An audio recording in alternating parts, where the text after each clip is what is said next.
Okay, so if we're antennas, antennas bounce off what's projected to them, and they forward. They don't produce it. Right. David's saying they just are receptacles for energy rather than producing energy. But there have to be, there are machines that produce energy through, it takes in energy, but it also puts it out. So you're circulating energy or transporting energy. And in that process, we have to be affecting energy, right? So if we're antennas and we are energized from the sun or from the atmosphere or vibrations, sound, then our DNA is the language inside that receives that information, and then we convert that energy through thinking and meditating. We convert those energies into intentions of some type or reservations or some kind of produce. There's got to be fruit of us taking in the energy. We're always converting it because nothing's ever static. So we're always converting energy and putting it out. And if we're antennas that way, which makes sense, right? Then we can broadcast what's inside of us through sound or intention, if there's collective consciousness, or if consciousness has, we can affect that dimension, which I believe we can. If plants can talk to each other without words, then certainly we can, right? So we can affect the outside. I had a conversation with Doug Vogt about this when I was learning the Hebrew alphabet from him and learning about how supposedly when Moses received the tablets, that information was a computer code system or a program a language. So probably like it was the language like DOS or whatever, like if you're looking at it from a computer. So it was the language that would allow you to understand and to discern and to interpret life. And so this language that Moses left, according to Doug's interpretation, was wild. There were 38,000 some hundred, I think 38,000, maybe 400 some forms, letters that made up the Yetzirah or the life. And those letters, Moses, which we'll say Moses, but he was a late advanced Bronze Age man if he lived. But whatever, the purpose of the story is to say that he was bringing the language to us, the Hebrew language, from the last earth age before the cataclysm. And so these tablets held what really was a code more than commandments. Commandments was that surface story that they used to communicate to normal people that they just wanted to give a religion. And so they just used that to communicate this code of numbers and letters. And so when I was learning from Doug, Moses or whoever had so many letters, 300, whatever the number is I just said. And there were no vowels at all. And he had to create a story and use the numbers in the story that would communicate to the decoder reader the number of years between cataclysms and the earth cycles, which is 12,068. And that number he communicated through 4 or 5 different ways. One way that I know of is that the numbers of chapters and verses in the original Hebrew text, the Jewish text, equaled that number. And there are several other ways to get to that number, but that is the root number in the Torah that you can almost read all the code in the other books when you understand that. And that comes from the measurement of the sacred cubit. And the sacred cubit was one of the things that Doug figured out. And I missed my thing on the letters. Maybe I can go back to that. But the sacred cubit, he was trying to figure out, he eventually did, by using the inch. He had to go to the British inch instead of the one that was being used, instead of the Egyptian one. And anyway, he figured it out. He measured his own hand, but the clue came from Ezekiel. That book is the only book that held the clue to how to figure out the measurement of the sacred cubit. And once you got that measurement, it opened up all the coding of the Torah. And so he figured that out. That allowed him to decode practically everything, and so many things. I think he had like 39 discoveries, and as is in, the Library of Congress for doing it, etc.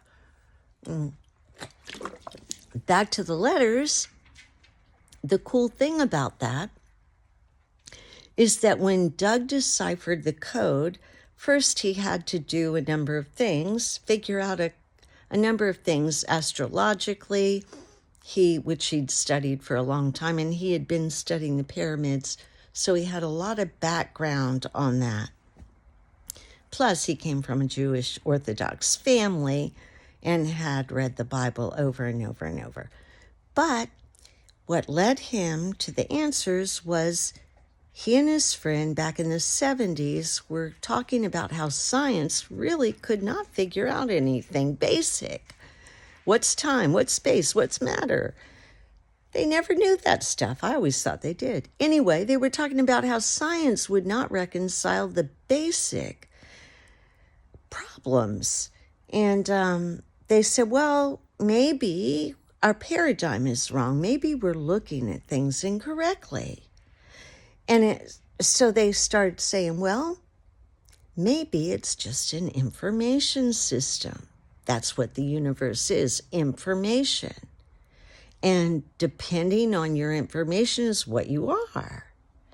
And the minute they started doing that, things started unraveling. So that's what allowed him to look at the 10 Commandments or the tablets in a different way. Besides the fact that he took 3 excursions out there with all kinds of experts and found the actual location of Mount Sinai, and he had a good understanding from being a journalist and long background. So the letters is strange and crazy.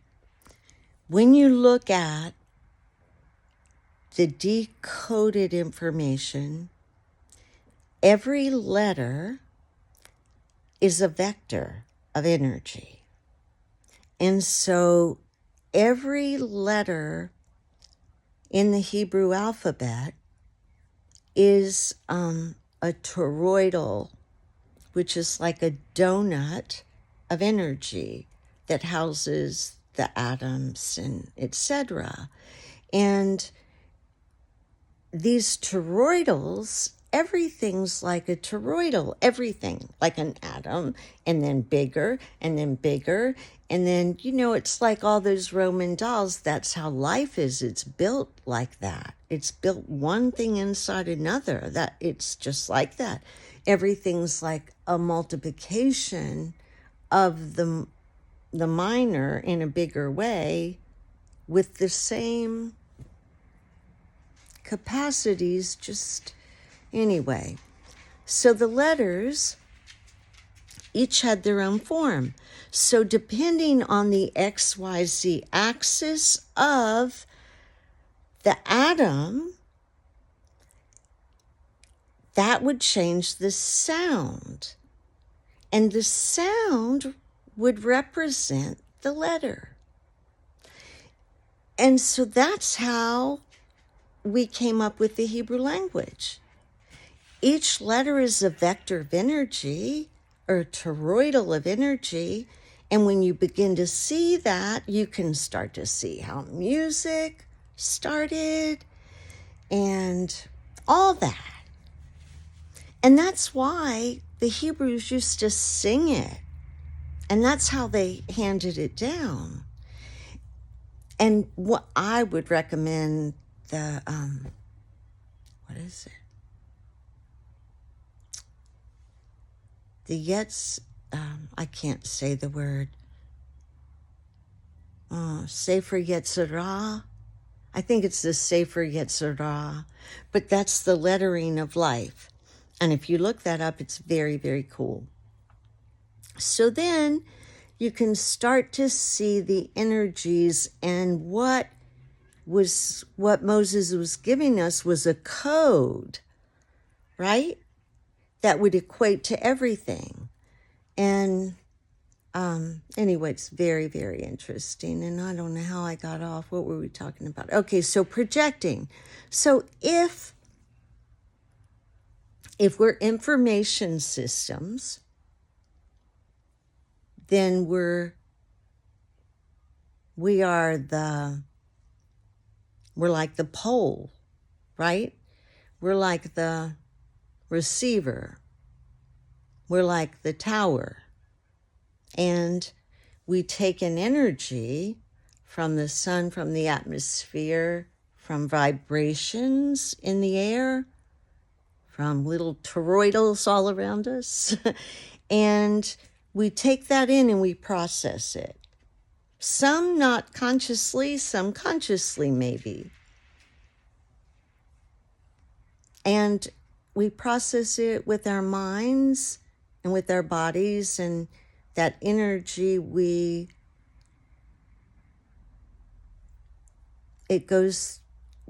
permeates us, and it changes because of who we are, like putting, a drop in the ocean. The ocean's going to change the drop.